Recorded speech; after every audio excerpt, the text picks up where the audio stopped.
we're the richest large country in the history of the world.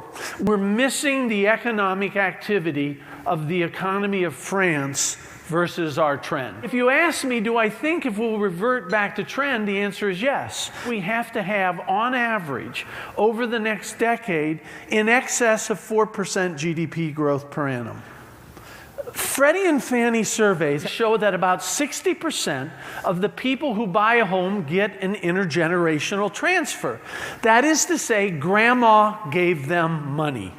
Now, if grandma has had no income on her life savings for the last 7 years, and little Judy comes and says, Grandma, can you give me $10,000 to help me on a down payment?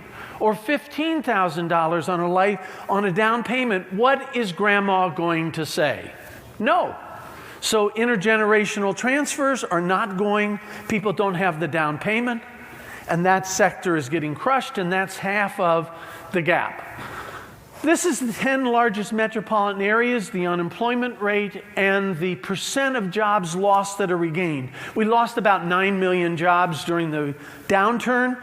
So 100 is sort of the magic number in the second column of are we back to where we were as a metropolitan area? New York's well above at an all-time high. DC is at an all-time high. Most places are at all-time job highs. Low price will bring about more activity. Why don't we have the government also set the price of oil to zero, the price of housing to zero, Disneyland admissions to zero? It'd be a disaster. If you think about what creates economic activity, it is a sense of urgency to do something productive with your money. Not that real estate underperforms, but it actually outperforms when interest rates rise. Empty space, when you really start imagining what you can do, is more valuable than full space because the imagination is greater than reality.